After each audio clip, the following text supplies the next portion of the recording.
This is gonna be a fun little video. This Schecter custom shop is a loaner again from Mr. Metab of Guitar Porn, and this video is definitely brought to you by Guitar Porn and myself, yours truly, Mr. Paul Oz, which is really funny to say. It's really weird to be in the third person. This is a amazing piece of win, and you might think, why? Why isn't that headstock matching that body? Well, I don't know why. I didn't make it. So let's just talk about this guitar, alright? So what we've got ourselves here is a one-piece ash body, which is amazing to me. I wonder how they got away with that. Obviously it's bolt-on, and I do love bolt-on guitars. No problem with that. It's a maple neck with the rosewood board, I believe. We've got ourselves some Spurzl tuners, locking tuning machines, Seymour Duncan pickups, 5-way switch, which is bloody brilliant to me, and I mean tone and volume. It's a very Burn kind of guitar, isn't it? Well, I found this guitar to be evil sounding. I don't know why. It sounds very bright, and you're going to find out how bright, but it's not bright to the point where it's ridiculous. It's bright to the point where it's, oh yeah, crunchy.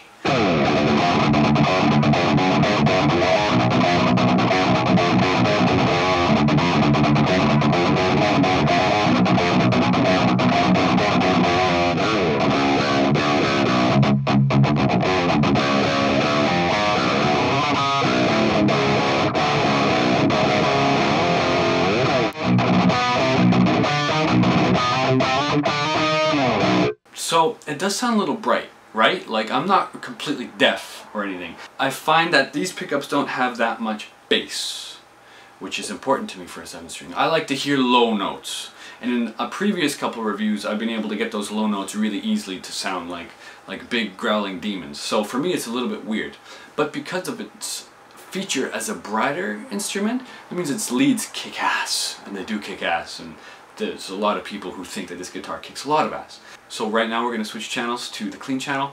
I'm going to go through the different pickup selections here, and then after that we're going to just talk a bit more because I think it's important. Alright, so here we are, the clean stuff.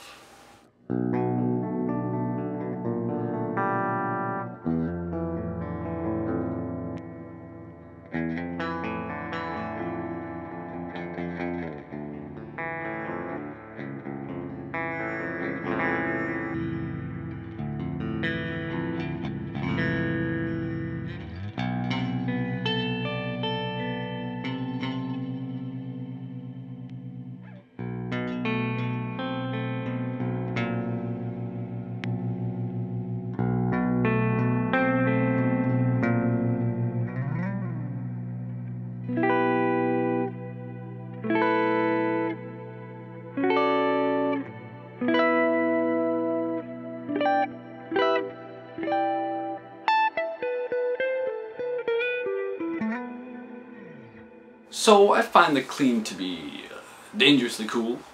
So yeah, I do like the clean channel most on the neck pickup. I think that's fair. I think the other ones sound a little bit too thin and a little bit too tiny. Not tinny, but tiny. You know what I mean? I like to have that big sound, and I just like the fact the neck pickup has a little bit more balls, I guess. There's a little bit more tone to it, a little bit more hunger, you know?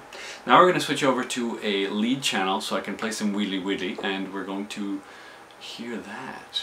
So I've decided to go through two, not one, but two different lead channels, and I'm going to tell you when I switch them over, because I'm going to be like, hi! Alright, ready? Alright, good to go?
pretty good. It's pretty convincing. I'll lead channel.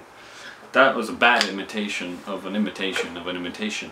I do like the sounds off this guitar. I think that splitting the coils with these Duncans doesn't really work out so well, but it does sound really leady and widdly. The action on this guitar is a little lower than I'm used to, unfortunately, so there is a little bit of weirdness when I'm playing it. But it is what it is, man. I think that it's still a really great studio guitar, actually. I think that this would be an amazing thing to have in the studio if you just can't get that chord to sound right or whatever and you need a brighter instrument. This is totally fantastic. And the fact that you've got one piece of ash, it's really nice. And I mean, the stain on it is actually really nice as well. It's a satin kind of thing, but you can still feel the grain of the wood. And I mean, the back of the neck is also satin, thankfully, so you're not stuck, right? Not a gloss neck. And this neck definitely feels like a Fuller Ibanez, kind of like an older wizard, I'd say, actually. And I'm a pretty big fan of it, actually. It riffs around really well, and I write evil riffs with it, and I sent it down to a friend of mine out in Alberta, and he was just like, yeah, man, that's fucking great. So that's convincing enough for me. As soon as you start getting other people's opinions and you factor in your own opinion, it's like, yeah, I can totally hear that. I can totally hear that shit sounds crazy. So if you like this video, please subscribe and do the whole like function as well. It's near the subscribe button below this video somewhere, but it's above the comment section. If you can find it, you will save your entire species from extinction. It's not actually that over dramatic, but if you could do that, I'd be really appreciative. And of course, thanks to Guitar Porn for loaning me this guy. It's been quite a pleasure. I definitely think that Schecter has kicked some ass with this one, and I think that their custom shop, I mean, I haven't played more than just this one custom from them, and I think it's quite amazing. So I'm excited to see what else comes out from them in the coming years. But for now, stay tuned for more videos, and see you soon, YouTube.